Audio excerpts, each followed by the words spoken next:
warahmatullahi wabarakatuh. Perkenalkan, nama saya Yusi Francisca Citra. Saya KJP Angkatan 7 dari SDIT Rodi Rodia 02 Kabupaten Rejang Lebong, Provinsi Bengkulu.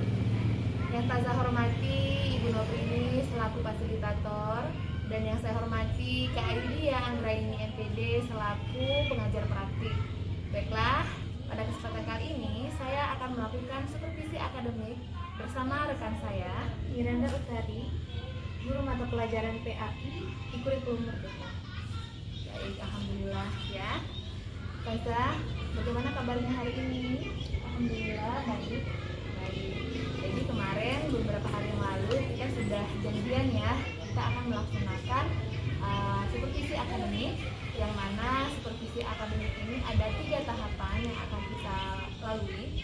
Tahapan yang pertama adalah pra-observasi, yang kedua adalah observasi, dan yang ketiga adalah pasca observasi. Nah, untuk tahapan yang pertama ini yaitu pra-observasi, di mana saya akan menanyakan beberapa hal berkaitan dengan persiapan materi, area pengembangan dan strategi yang akan dilaksanakan oleh Taza Mira nantinya di kelas. Baik. Bagaimana Taza? Ya, alhamdulillah untuk persiapannya itu kami melakukan persiapan dengan insya Allah dengan matang. Di rumah kami melakukan analisis terlebih dahulu mengenai materi, dan juga tidak lupa untuk berkolaborasi dengan wali kelas agar mengetahui bagaimana sikap anak ini di kelas. Seperti itu ya Taza ya. Jadi dapat saya konfirmasi bahwa Taza berkolaborasi dengan wali kelas untuk mengetahui kebutuhan belajar anak di kelas ya, berkaitan dengan karakteristiknya, sifat anak, seperti itu ya. Kemudian Taza untuk materi atau tujuan pembelajarannya bagaimana Taza? Untuk materinya ini ada di bab 10 atau materi 10 mengenai kisah Nabi Muhammad dalam membangun kota Madinah, dan di dalamnya itu terdapat lagi sub yang menjelaskan secara detail yakni mengenai sikap toleran yang harus dimiliki peserta didik, karena sekarang ini kan kita harus tahu anak didik itu harus mengetahui tidak hanya tentang intelektual saja, tapi peserta didik itu diharapkan mendapatkan jiwa sosial dan saling menghargai di kehidupan. Baik, berarti ini berkaitan dengan sikap anak ya, untuk meneladani Nabi kita Rasulullah gitu ya, Nabi Muhammad SAW dalam kehidupan sehari-harinya gitu Taza ya.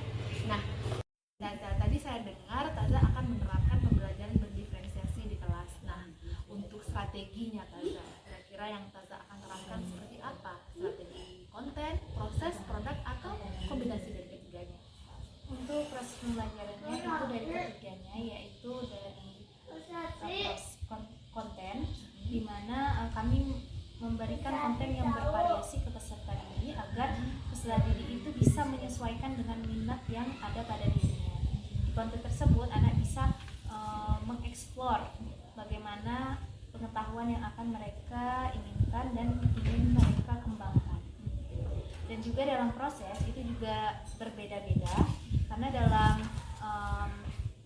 pelatihan yang telah diajarkan oleh Wakaf Kurikulum dan juga kepala sekolah kemarin, kita itu harus memberikan service excellent kepada peserta didik kita, sehingga dalam proses pembelajaran itu diajarkan berbagai macam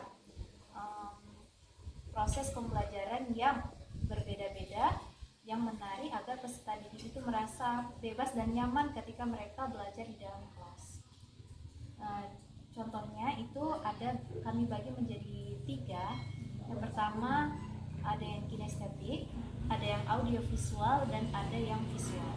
Untuk yang kinestetik itu kami ajak untuk sebelumnya itu kami pilih dulu, karena tadi kami jelaskan bahwa kami berkolaborasi dengan wali kelas agar mengetahui bagaimana kondisi peserta didik dalam kelas. Ketika kami ketahui bagaimana sikap dan daya belajar peserta didik tersebut, barulah kami menganalisis di rumah, melaksanakan perencanaan, dan setelah itu kami kembangkan pembelajaran agar menarik. Kembali lagi ke yang proses tadi, kami bagi menjadi 3. Yang pertama tadi kinestetik. Di kinestetik itu kami pilih anak-anak yang memang berjiwa aktif dan mereka itu senang belajar untuk mengeksplor dan memberikan pembelajaran yang tidak hanya di kelas saja. Jadi kami ajak peserta didik itu melakukan challenge, namanya itu challenge of the day. Anak-anak sangat antusias dengan pembelajarannya seperti itu. Mereka bisa mengembangkan bagaimana sifat mereka dan bagaimana mereka bisa mengembangkan rasa ingin tahu mereka. Contohnya di pelajaran ini kami ajak anak-anak untuk mewawancarai baik guru ataupun rekan ataupun kakak kelas untuk mengetahui materi pada saat itu. Untuk yang pada saat ini misalnya bagaimana peserta didik itu mencari tahu pengalaman-pengalaman. Jadi di sini anak didik itu juga mendapatkan informasi atau pengetahuan baru dari pengalaman orang lain, sehingga mereka dapat pahami dan mereka dapat mungkin bisa dicatat atau dijadikan seperti catatan-catatan penting agar mereka mendapatkan kesimpulan dari apa yang mereka pelajari tersebut. Selanjutnya yang pertama tadi kinestetik, yang kedua itu audiovisual. Nah, kita kan tahu bahwa karakter anak itu sifatnya berbeda, gaya belajarnya berbeda. Kita tidak bisa seorang guru memaksakan kehendak kita, tapi kita harus mengikuti ataupun mensupport bagaimana kondisi peserta didik kita secara emosional dan bagaimana mereka itu bisa merasa didukung untuk mencari ilmu pengetahuan ataupun mencari apa yang mereka inginkan agar belajar itu tidak ketakutan lagi, belajar itu tidak membosankan tapi memang bangkit dari diri mereka. Nah, yang kedua ini audiovisual. Anak-anak itu sangat senang sekali untuk menonton. Kadang itu kan kita lihat bahwa anak-anak itu lebih cepat mendapatkan ilmu pengetahuan atau pembelajaran itu dari menonton. Nah, alangkah baiknya guru itu jeli dan bisa menyadari itu bahwa itu bisa dijadikan ke hal yang positif dengan memberikan materi-materi video yang menarik yang sesuai dengan konten kita pada hari itu. Yang ketiga yaitu visual. Nah, visual ini kebanyakan itu kami pelajari ketika melihat kondisi pada di kelas. Anak-anak itu kebanyakan mereka suka menggambar. Kadang itu anak-anak itu suka menggambar di pelajaran yang tidak sesuai. Tapi alangkah baiknya guru itu tidak menjudge anak itu malas atau memberikan hal-hal yang positif, hal-hal yang negatif kepada peserta didik itu, tapi kita harus dukung minat mereka. Maka dari itu kita sebagai guru ataupun pendidik itu melihat bahwa itu menjadi potensi anak tersebut, sehingga bisa kita jadikan sebagai salah satu strategi ataupun proses pembelajaran kita di dalam kelas. Dengan berarti anak ini lebih ke visual, mereka lebih cepat otaknya itu ataupun menggali pemikiran dan pengetahuan itu dengan menggambar. Jadi mungkin anak itu kelaknya akan menjadi seniman yang sukses kan. Jadi kita tidak boleh memberikan hal-hal atau ucapan-ucapan yang tidak semestinya kepada peserta didik, malah kita harus menyadari hal tersebut dan mendukungnya. Namun ketika di sini pelajarannya pahit, tidak menjadi masalah, melainkan kita salurkan dengan berbagai cara ataupun metode agar proses pembelajaran tersebut bisa sesuai dengan minat mereka tapi tidak menyalahi aturan atau kesepakatan. Untuk produknya bagaimana Taza yang akan dihasilkan nanti?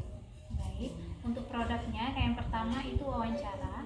Yang wawancara tadi kan itu ada challenge anak-anak untuk boleh diberikan kebebasan bebas tapi tetap memiliki aturan-aturan. Jadi kita sebagai guru tetap mengawasi anak tersebut mewawancara, boleh dengan teman sekelas atau yang sekitarnya. Itu kita lihat anak itu bagaimana mereka bisa mengeksplorasi.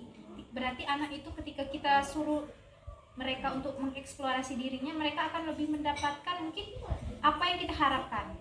Jadi kita mungkin nanti akan mendapatkan kejutan-kejutan baru bahwa ternyata mungkin anak ini lebih dari apa yang kita pikirkan.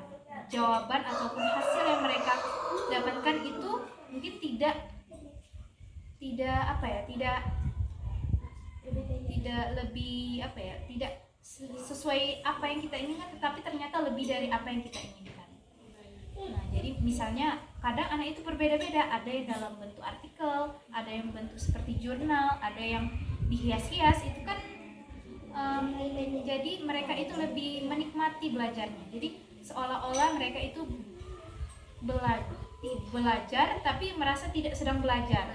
Jadi mereka itu menikmati belajar mereka. Luar biasa sekali saya. Itu untuk yang kinestetik ya. Nah, namun untuk yang audiovisual dan visual bagaimana Prorea? Nah, untuk yang audiovisual itu mereka mengamati, dan itu juga kami bebaskan kembali ke peserta didik, tapi tetap dalam aturan dan koridor. Anak boleh memilih Kesepakatan ya? Ya, kesepakatan. Anak boleh memilih untuk membuat artikel juga, atau misalnya rangkuman. Anak boleh membuat kesimpulan-kesimpulan kecil ataupun rangkuman yang sesuai dengan apa yang mereka dapatkan ya. Untuk yang visual sendiri bagaimana? Nah, untuk yang visual ini ya, pertama kita berikan pancingan-pancingan terlebih dahulu kepada peserta, misalnya seperti penjelasan ataupun gambar-gambar, tapi itu tidak menjadi acuan yang baku kepada peserta didik, melainkan anak tersebut masih bisa memberikan pembaruan. Mereka diharapkan mereka itu tidak meniru, tapi mereka itu bisa memulai dan membuat, bisa menciptakan dengan versi mereka sendiri, dengan pemahaman mereka sendiri. Boleh berupa gambar yang mereka buat. Apalagi di sekolah itu diajarkan jangan meniru, tapi kita lihat, kita pahami, dan kita kembangkan lagi. Nah, dari paparan yang Taza sebutkan tadi ya, adakah pengembangan lain yang ingin Taza kembangkan? Ya, tentu saja ada, Taza. Yang pertama yaitu pembelajaran sosial dan emosional pada kompetensi kesadaran diri, sosial dan pengelolaan diri. Ada yang kedua yaitu tentang budaya positif, yaitu bagaimana kita sebagai seorang pendidik itu memberikan tidak hanya kita sendiri saja yang ingin, tapi mengajak ataupun melibatkan peserta didik yang ada di kelas dengan cara memberikan kesepakatan kelas, di mana kita berdiskusi dengan para peserta didik kita agar kita memiliki aturan-aturan yang memang dengan kesepakatan yang kita sepakati, tidak hanya keinginan dari guru tersendiri, tapi keinginan dari kedua sepakati bersama. Baik. Jadi dapat saya simpulkan bahwa ada 3 pengembangan yang akan Taza terapkan nanti di kelas. Yang pertama, pembelajaran kinestesi, betul ya. Yang kedua, pembelajaran sosial dan emosional, dan yang ketiga adalah budaya positif. Nah, dari ketiga pengembangan ini, strategi apa yang Taza siapkan untuk nantinya diterapkan di kelas? Tentu saja banyak strategi yang akan kami bagikan kepada peserta didik, yaitu yang pertama misalnya saja yang kami laksanakan nanti strategi games kepada peserta didik, karena pembelajaran PAI itu ada juga problematikanya, anak-anak kadang mudah bosan karena ini kan ada yang kalau dulu kan mengatakan pelajaran PAI itu monoton, itu saja tentang keagamaan.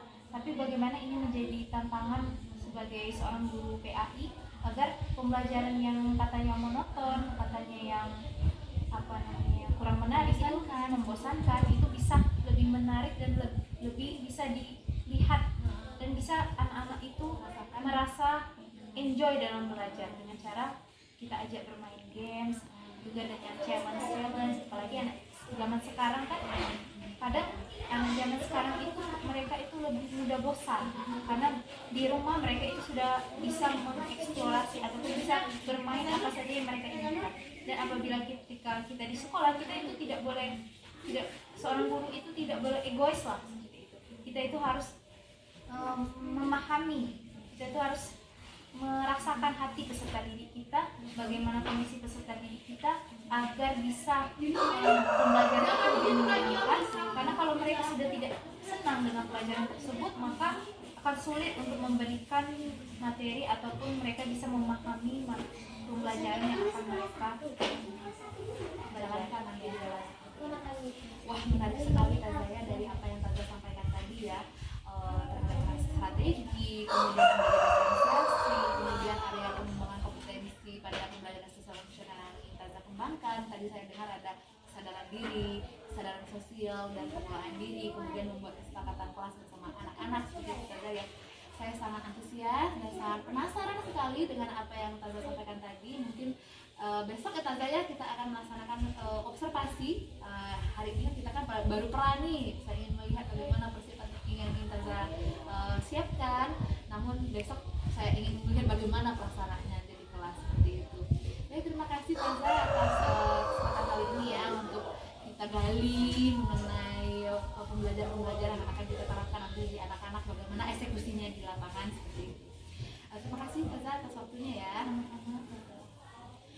Baik, Ibu Nuprini, Kak Ayu, alhamdulillah hari ini saya sudah selesai melaksanakan pra-observasi bersama rekan saya, Ustazah Miranda Utari selaku guru PAI di SDIT Robilodia 2. Assalamualaikum warahmatullahi wabarakatuh.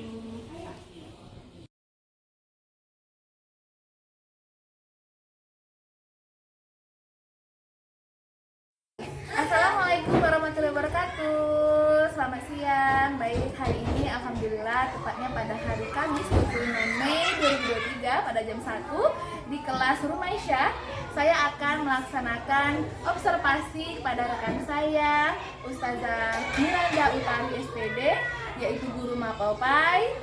Insya Allah hari ini siap ya Taza ya? Insya Allah siap. Baik.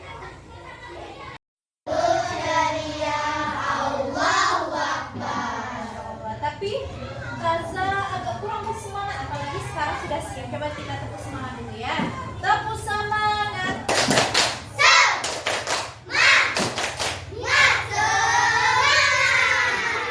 Tetapi di belakang tadi Taza lihat masih ada yang cemberut.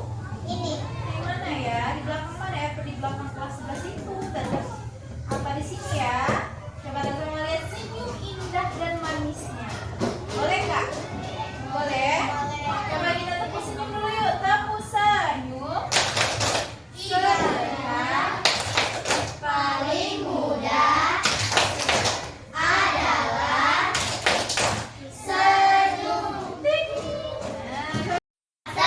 Senantiasa menjaga keamanan kelas. 3. Senantiasa menghormati guru. 4. Senantiasa menghargai guru dan teman. 5. Selalu mengerjakan tugas tepat waktu. 6. Senantiasa berbicara sopan dan santun. Ku siap belajar. Masya Allah, alhamdulillah itu adalah kesepakatan kelas kita. Setuju dengan kesepakatan tersebut? Setuju. Insya Allah kita nanti sama-sama untuk bisa melaksanakan tugasnya. Ya. Oke, itu yang untuk pelajaran. Bayangkan coba semua yang ada di sini. Ayo serius. Bayangkan kira-kira yang ada di sini semuanya belajar ya belilah tas. Apa? Mbak sedang membawa tas. Iya, betul. Tas dan sok rasanya berat sekali.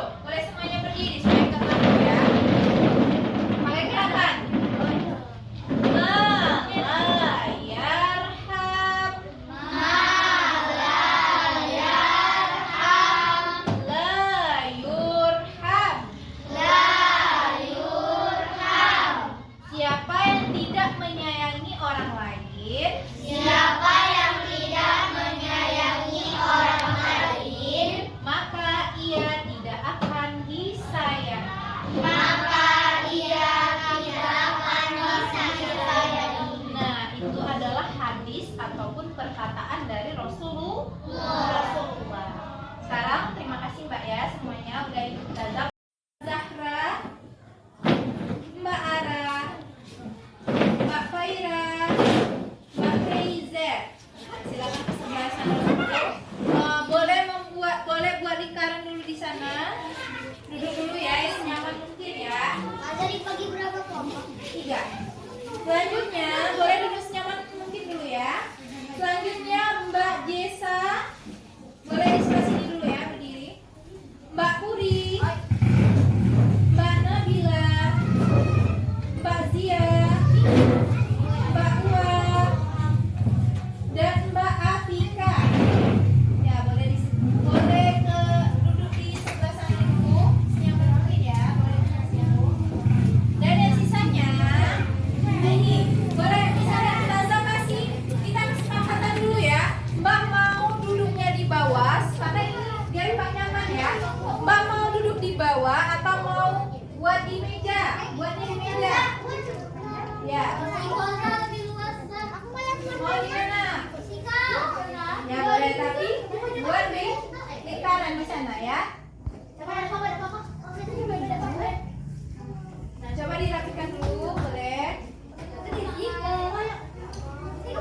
Nah, yang di sini mau buat di meja atau mau buat di bawah? Saya tanya dulu. Di bawah, oke. Yang di atas boleh berkumpul teman-temannya. Nah, coba mau di mana? Kira-kira mau di bawah atau mau di atas? Di bawah. Nah, coba kita kondisikan dulu tempatnya. Mbak mau di mana? Pilihannya. Coba sebelah sini aja enggak? Ya. Lihat aja. Belum cek. Apa teka-teki yang sudah Taza bagikan tadi? Apa teka-tekinya? Saling Memberi. Boleh Mbak buat temanya saling memberi. Boleh kita tulis dulu. Kira-kira apa yang Mbak dapat?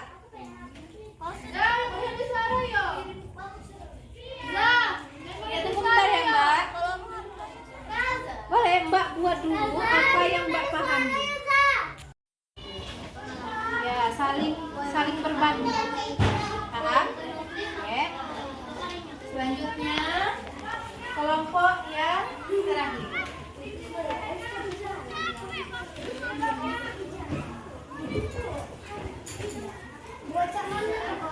Nah Bapak, nah ini Taza ada challenge untuk Mbak-mbak untuk melihat kira-kira ini.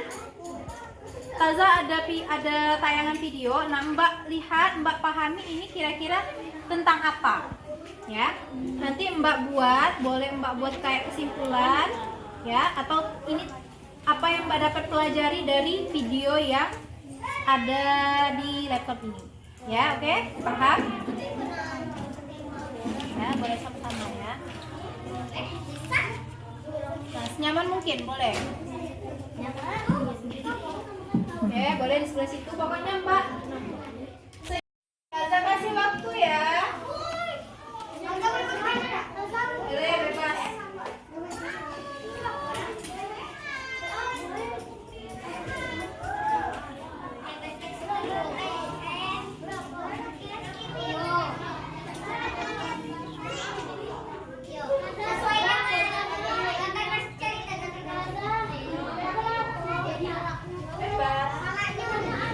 Iya, bebas. Buat apa Mbak? Buat apa? Buat pertanyaan. Buat gambar apa Mbak? Kotak-kotaknya dulu. Oh. Mbak akan buat apa? Orang Reza. Oh, buat orang. Cak mana ya?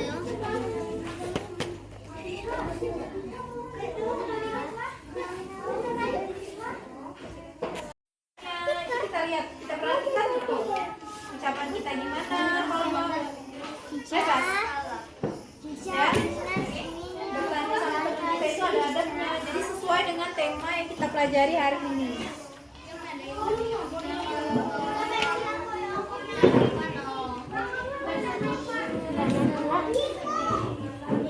Siapa yang sudah?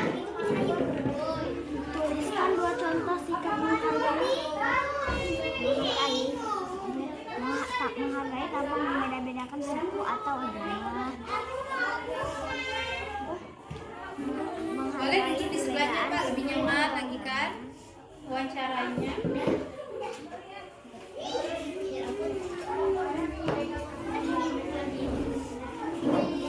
Menghargai. Tidak ada penyesalan. Tidak ada penyesalan.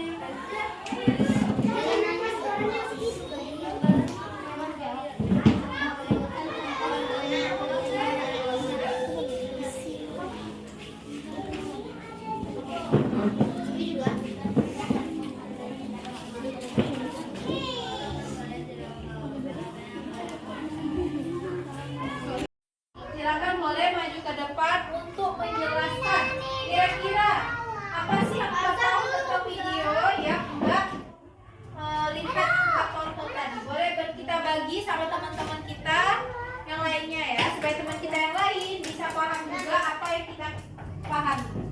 Ya, kita saling salam dulu ya, soalnya kita kan belajar presentasi ya, belajarnya lebih tersusun kayak gitu. Boleh ke depan Mbak.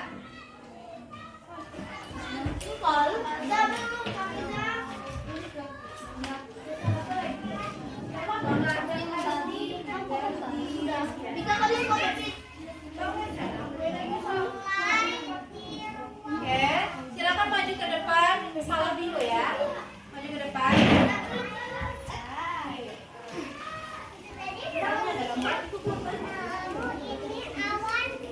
Oke, coba salam dulu yuk. Assalamualaikum warahmatullahi wabarakatuh. Menolong tanpa mengharapkan imbalan, masyarakat, memberikan bantuan kepada orang yang memerlukan. Oke, kira-kira ada lagi yang berbeda nggak di antara Mbak Amin sama Mas Reni? Nah ya boleh. Kita harus menolong teman kita yang sedang membutuhkan di luar negara. Ya, alhamdulillah. Ada lagi? Oke, alhamdulillah. Tepuk tangan dulu untuk teman-temannya. Nah, jadi menghargai dan juga saling bersikap yang baik walaupun kita berbeda negara, ya. Jadi walaupun kita berbeda, kita juga harus tetap sama dan tetap saling menghargai satu sama lain. Oke, beri Mbak yang jadi wakil, wartawan cilik ya. Empat gambar. Kelompok gambar. Ya. Kelompok, ayo teman-teman Mbak yang kelompok challenge-nya hari ini menjadi seorang wartawan cilik. Silakan maju ke depan. Mempresentasikan seperti yang temannya tadi ya. Kita belajar percaya diri, kita belajar berbicara ya, dan kita belajar saling menghargai ketika teman di depan, teman yang mendengarkan, dan teman yang berbicara. Oke, coba maju satu langkah. Oke semuanya Mbak, kita tadi udah merasakan di depan kan? Tema kita hari ini tentang menghargai kan? Nah kita coba kita hargai teman kita di depan. Ya boleh, silakan.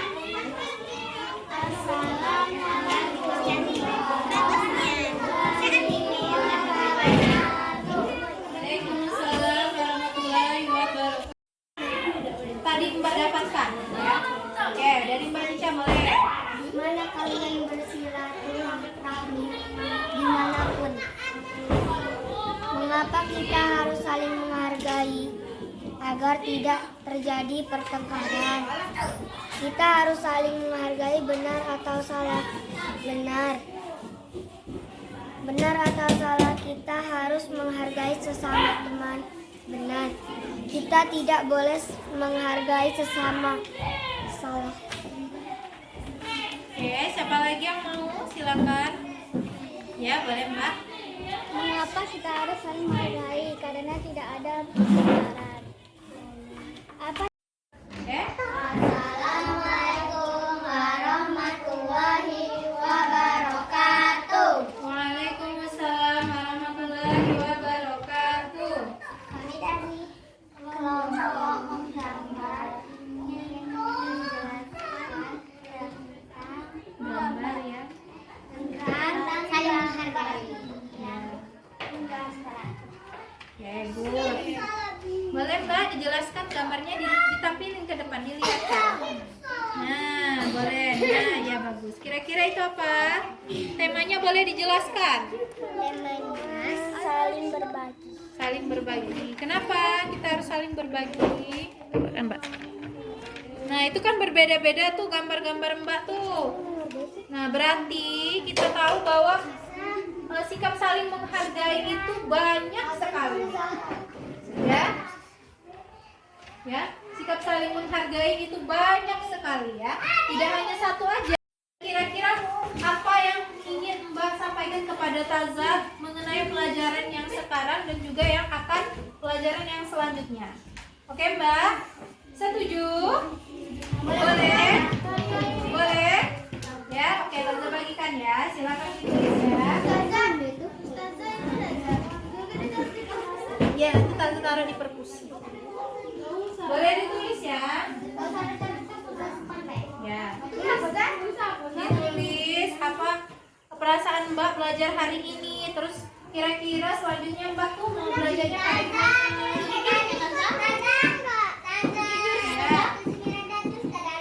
Ya, boleh. Oh iya.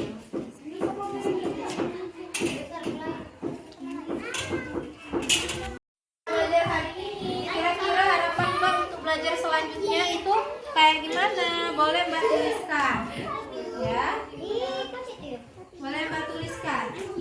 Kira-kira perasaan Mbak hari ini gimana? Belajarnya. Ya. Boleh. Apa ya? Elira, boleh dikumpulkan ke keranjang ini. Ya, Taza nggak lihat nih, boleh taruh dulu. Makan, tidak dengan paksaan Taza ya.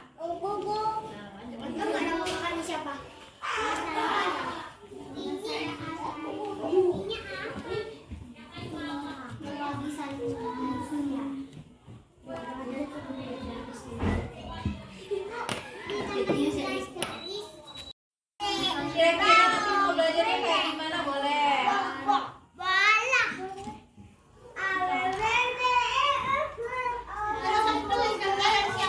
Ya. Gak apa-apa kalau nggak kasih nama. Sepakati apa yang telah kita ucapkan tersebut karena itu sudah kita sepakati sebelumnya. Jadi Taza harapkan ya, ketika Taza berbicara, Taza harap Mbak semuanya mengikuti dan mendengarkan dengan baik. Ini sama temanya dengan pelajaran kita pada hari ini, yaitu tentang sikap saling menghargai dan toleransi. Toleransi tadi tidak hanya satu suku saja, tapi kita berbeda-beda suku tetap harus saling menghargai. Oke Mbak? Panik Allah.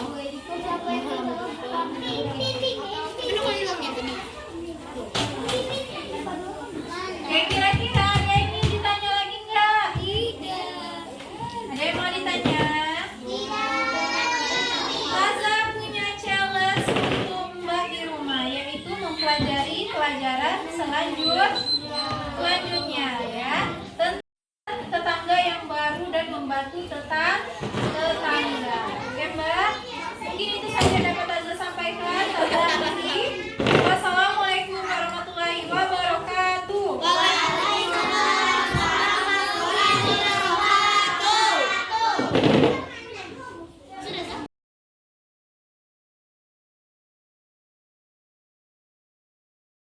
Assalamualaikum warahmatullahi wabarakatuh. Yang saya hormati Ibu Noprini selaku fasilitator dan Kak Lydia sebagai pengajar praktek. Taufik. Pada kesempatan kali ini saya akan melaksanakan pasca observasi bersama rekan saya, Miranda Utari, guru pelajaran PAI. Baik. Kita langsung saja Taza ya. Gimana kabarnya hari ini Taza? Alhamdulillah baik, Sehat ya. Baik, nah kita kan kemarin sudah melewati dua tahapan ya Taza ya. Yang pertama pra observasi dan yang kedua adalah observasi.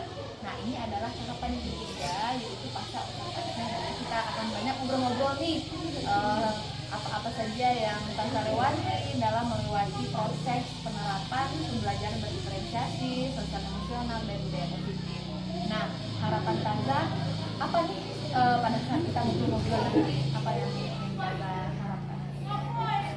Bahwa harapan saya ketika mengimplementasikan pembelajaran berdiferensiasi itu nantinya akan bisa mengembangkan potensi peserta didik ketika berada di dalam kelas, karena kita ketahui bahwa setiap anak itu kan berbeda, setiap anak itu unik, setiap anak itu memiliki karakter, gaya belajar dan hobi dan kesenangannya itu di bidangnya masing-masing. Dan untuk itu seorang guru haruslah peka dan lebih tahu dan paham mengenai karakter dan sifat dari peserta didik itu, gaya belajar mereka dan sebagainya. Tentunya dalam mengimplementasikan pembelajaran berdiferensiasi itu tidak mudah bagi kita, terutama seorang guru mata pelajaran, karena kita tidak setiap hari berada di dalam kelas untuk mengetahui lebih dalam mengenai karakter peserta didik kita. Namun tentunya kita tidak boleh stuck ataupun berdiam diri untuk melihat kekurangan itu, maka kita sebagai seorang guru harus lebih peka dan semestinya harus berkolaborasi dengan orang lain. Dalam hal ini kita harus berkolaborasi dengan wali kelas untuk dapat mengetahui dan lebih memahami karakter peserta didik, gaya belajar, emosional mereka, bagaimana kebiasaannya ataupun kesukaannya di dalam kelas. Karena kalau untuk wali kelas itu kan mereka lebih durasi untuk bersama anak-anak ataupun peserta didik di dalam kelas itu lebih lama. Tentunya ketika kita bekerja sama dengan wali kelas itu akan lebih mempermudah kita sebagai seorang guru mata pelajaran agar bisa mengimplementasikan pembelajaran berdiferensiasi itu kepada peserta didik dengan baik. Berarti nanti harapan Taza adalah dapat mengimplementasikan pembelajaran diferensiasi tentunya dengan berkolaborasi dengan wali kelas seperti itu ya. Tentunya nanti harapannya dapat mencapai tujuan pembelajaran secara berdiferensiasi secara baik gitu Taza ya. Baik. Setelah menerapkan pembelajaran berdiferensiasi, apa perasaan Taza kemudian? Perasaan tentunya senang dan bersemangat karena di pembelajaran berdiferensiasi ini sebagai ilmu baru bagi saya, dan juga ketika saya belajar bersama rekan-rekan yang lain ternyata ada sebagian kawan itu yang memang belum tahu pembelajaran berdiferensiasi itu seperti apa dan mengimplementasinya seperti apa. Karena kalau kita lihat secara luarnya saja, secara teorinya itu sangat berat, tapi ini memiliki manfaat yang sangat luar biasa baiknya kepada peserta didik kita agar peserta didik kita itu tahu dan paham bagaimana kompetensinya. Dan tentunya di dalam pembelajaran berdiferensiasi ini kita itu lebih mengedepankan perasaan kita lebih apa ya, lebih terfokus dan lebih memahami peserta didik kita. Karena menurut pandangan saya dalam pembelajaran berdiferensiasi ini seorang guru tidak boleh egois mengikuti apa kehendaknya, karena kita itu lebih mengikuti peserta didik kita, lebih mendukung peserta didik kita, tujuannya tidak hanya untuk kita saja, melainkan kita itu sebagai penghantar peserta didik kita agar bisa mereka menemukan, oh ternyata saya ini harusnya seperti ini, oh ternyata saya ini memang diakui loh, oh ternyata saya ini selama ini bukan tidak bisa, melainkan bisa, tetapi ketika di pelajaran berdiferensiasi ini anak-anak itu bisa menyadari potensinya dan kita itu lebih mendukung potensi peserta didik kita itu. karena apa namanya itu ada kutipan yang mungkin dari Taza pernah sampaikan kepada saya bahwa sekolah itu adalah ladang dan juga murid itu adalah bibit, sehingga ketika kita menanamkan itu akan tumbuh. Tumbuhnya itu bagaimana kita merawatnya, bagaimana kita menjaganya, bagaimana kita menuntutnya, dan itu menurut saya sangatlah luar biasa. Insya Allah luar biasa sekali Taza ya. Nah, pastinya dalam menerapkan pembelajaran diferensiasi, sosial emosi dan budaya positif ini ada persiapan-persiapan yang Taza siapkan seperti itu ya sebelum Taza implementasikan di kelas. Nah, apakah persiapan-persiapan tersebut itu sudah sesuai yang Taza rencanakan pada saat observasi kemarin? Tentunya dalam mempersiapkan sesuatu itu mungkin sudah kita rencanakan, sudah kita rancang, sudah kita pikirkan mungkin dari jauh-jauh hari untuk bisa mendapatkan apa yang kita harapkan, kan? Tapi tentunya hal itu tidak selalu bisa, tidak selalu sesuai dengan apa yang kita inginkan dan apa yang kita capai. Tentunya ada beberapa hal, misalnya ketika kita di dalam kelas gitu, ada anak-anak yang misalnya tidak sesuai dengan apa yang kita harapkan pada hari itu, misalnya mereka dan juga pada diri saya sebagai seorang guru juga, misalnya ketika manajemen waktu itu tidak sesuai dengan apa yang saya rencanakan, sesuai dengan RPP ataupun modul yang telah disiapkan sebelumnya. Tentunya ini kita harus lebih menyadari dan tidak boleh merasa cukup dengan hal itu dan berpuas diri, karena menurut saya dari sanalah kita bisa belajar untuk bisa memperbaiki proses pembelajaran ataupun hal-hal yang menyangkut dengan peserta didik kita di pelajaran selanjutnya ataupun di momen yang selanjutnya. Bisa Taza jelaskan secara rinci atau detail mengenai hal-hal apa saja yang menjadi penghambat atau faktor-faktor apa saja yang menjadi pemicu atau penyebab sehingga hal-hal itu di luar dari rencana Taza? Menurut saya yang pertama itu mungkin kontekstual ya, misalnya apa namanya penggunaan media. Misalnya pada saat itu kita merencanakan untuk belajar ada beberapa konten, mungkin ada misalnya kalau saya mengajarkan tentang menonton video di salah satu kelompok, itu mungkin ada kesalahan teknis, misalnya ada apa suaranya tidak keluar misalnya kan, atau misalnya pada saat itu mati lampu, atau misalnya mesin proyektornya tidak siap pada saat itu kan secara teknikal, situasional dan kondisional, mungkin itu tidak sesuai dengan perencanaan kita pada saat itu. Dan juga tentunya juga dalam manajemen waktu itu kita kan melihat tuh anak-anak itu tidak bisa kita paksakan untuk misalnya dari sekian seperti itu kan, tidak bisa kita memaksakan, karena itu kan pelajarannya katakan merdeka, jadi kita harus memerdekakan peserta didik kita itu agar bisa mereka enjoy, bisa menikmati bagaimana belajar di dalam kelas. Jadi faktor penghambatnya pada situasional saja Taza ya, atau misalnya fungsi-fungsi dari media misalnya elektronik yang Taza gunakan, apa itu laptop, mungkin ada suara yang tidak keluar, sehingga menghambat, sehingga itu akan berdampak pada manajemen waktu Taza ya. Nah, baik, ini terkait dengan tujuan pembelajaran. Apakah apa tujuan pembelajaran yang Taza rancang di rencana pelaksanaan pembelajaran atau RPP ini sudah tercapai atau sudah sesuai? Seperti pertanyaannya sebelumnya, ini kan tujuan pembelajaran itu kan yang kita harapkan itu bisa tercapai pada hari itu. Namun itu sebenarnya bisa saja itu tercapai, tetapi tidak sesuai tapi karena pembelajarannya ini PAI agama, tentang keagamaan dan kehidupan kita, tentunya itu tidak hanya tercapai untuk pada hari itu saja ya, untuk di kelas saja, melainkan itu harus dijalankan Dalam kehidupan sehari-hari.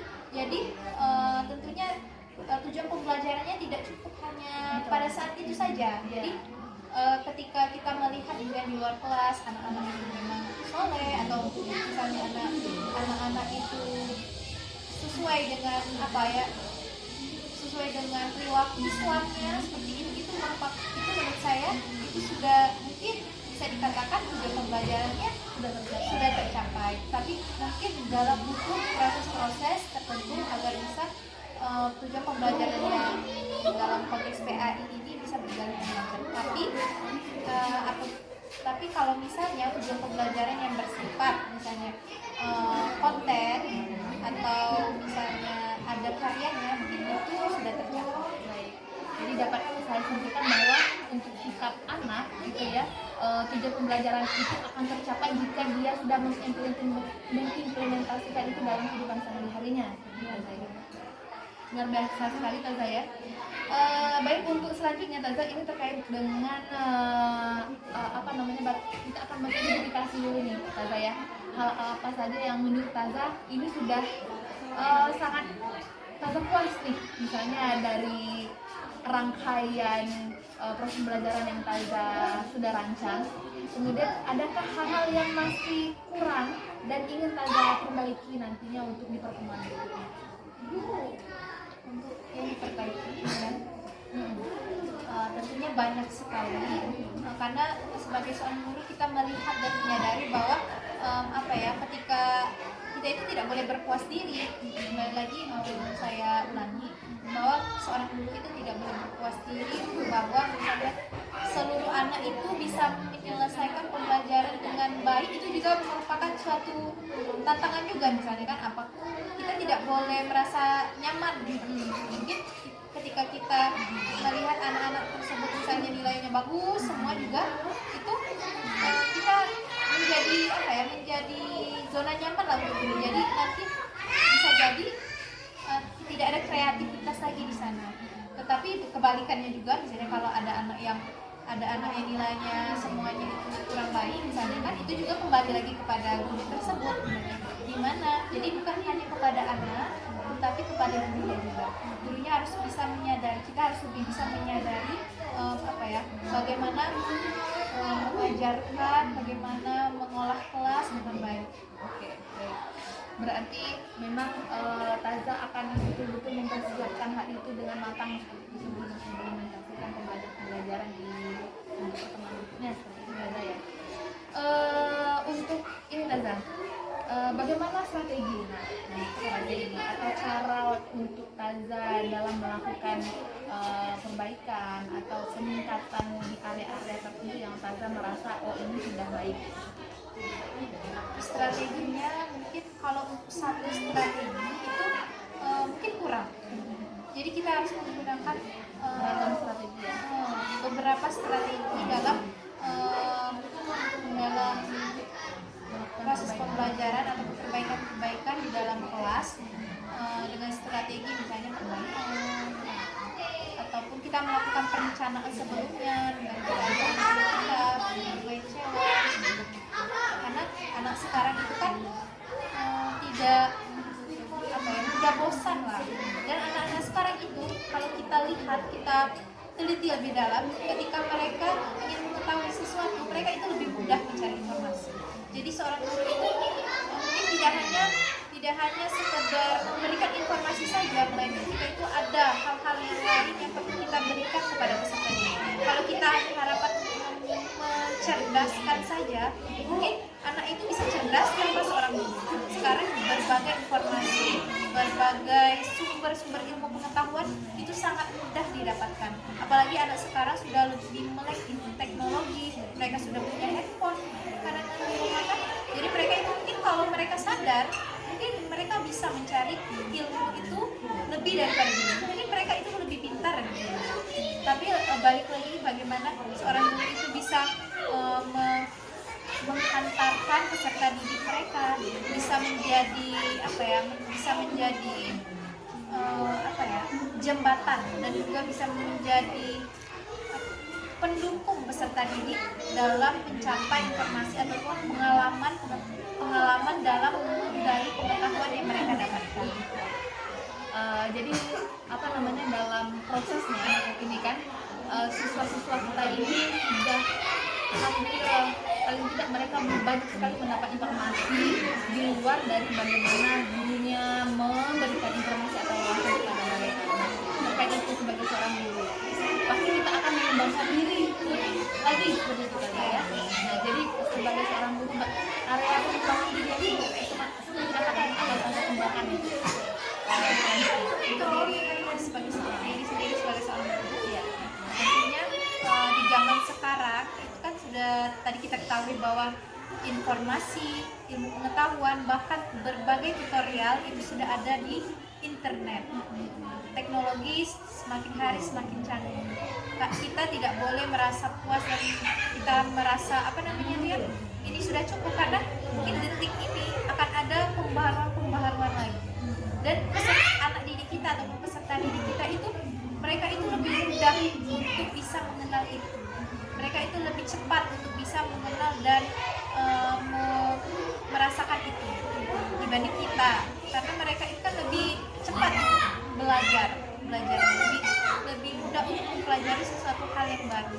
Jadi seorang guru itu tidak boleh hanya berdiam diri, harus mengembangkan potensi seorang guru juga dengan berbagai cara, misalnya dengan pertama melihat pelatihan, apalagi sekarang lagi dipermudah dengan pelatihan Zoom meeting dari, atau kita bisa melihat sosok-sosok guru inspiratif yang ada di sosial media. Sekarang itu banyak sekali, berbagai macam media sosial itu ternyata bisa digunakan dengan hal yang positif. Banyak guru-guru yang meng-share bagaimana proses pembelajaran dengan baik, bagaimana guru itu bisa memberikan pelajaran dengan gaya dan strategi yang baik. Misalnya kan kita juga bisa melihat guru-guru yang belajar di luar, misalnya kan ada guru yang belajar di di luar negeri. Itu kan sebagai seorang guru yang ada di luar negeri itu kan mungkin lebih unik lagi, lebih banyak pengalaman yang mungkin bisa kita amati, dan modifikasi sehingga kita bisa mengimplementasikannya di kelas. Dan juga tentunya sekolah juga memberikan fasilitas kepada guru-guru yang berada di sekolah untuk mengembangkan potensi dengan melakukan pelatihan-pelatihan kepada guru-guru di sekolah. Baik, berarti untuk pengembangan area di diri Taza akan mengikuti berbagai macam pelatihan, kemudian mengikuti proses praktik baik yang dilakukan oleh guru-guru yang ada di luar, sehingga akan Taza amati diri dan mengedukasi dan ketika langsung gitu ya. Nah, kapan nih Taza akan mulai mengikuti pelatihan-pelatihan, kemudian akan mengamati diri, modifikasi praktik baik yang dilakukan oleh guru-guru yang ada di luar sana, dan juga ada Taza implementasikan di kelas ketika untuk beberapa hal itu sudah mulai, tetapi mungkin konsistensinya itu mungkin belum bangkit seperti itu ya, belum muncul seperti itu.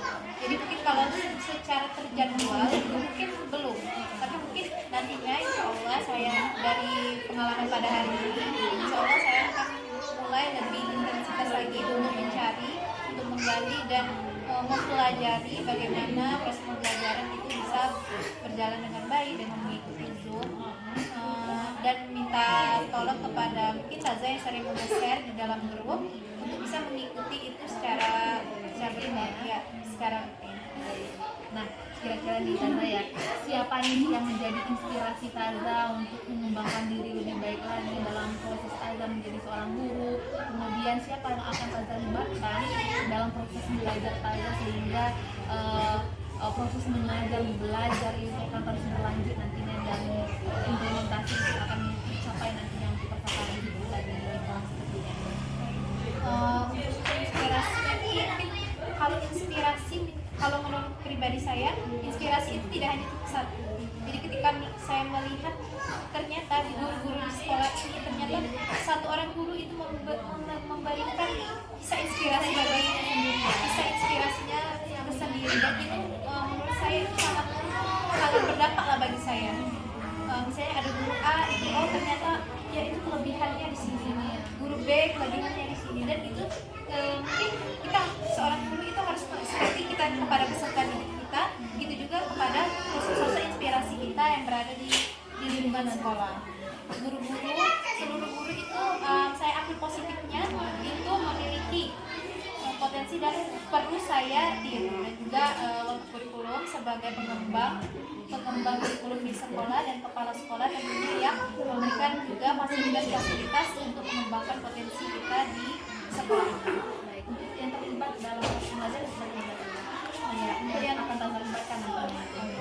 untuk yang orang-orang yang terlibat tentunya rekan sesama guru PAI dan juga banyak sekali menurut saya kita tidak boleh tidak boleh sendiri bekerja sendiri karena kita kan makhluk sosial dan kita akan menghadapi orang yang bersosialisasi juga kan. Jadi menurut saya itu kita harus mengikuti dan mengajak berkolaborasi terutama guru sesama guru PAI, tentunya bapak kurikulum sebagai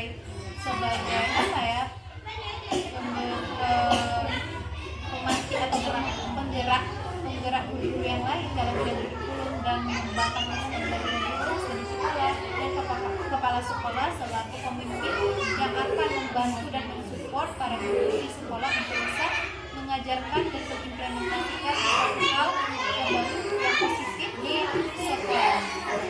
Wah, luar biasa sekali obrolan kita hari ini Tazah ya, banyak sekali insight dan baru juga saya juga banyak belajar nih dari Tazah dari apa yang disampaikan tadi. Harapan Tazah untuk selanjutnya semoga Tazah betul-betul dapat menjadi guru inspirasi bagi siswa-siswa kita, kemudian dapat menerapkan pembelajaran baru tentunya yang berkaitan dengan kita. Terima kasih Tazah.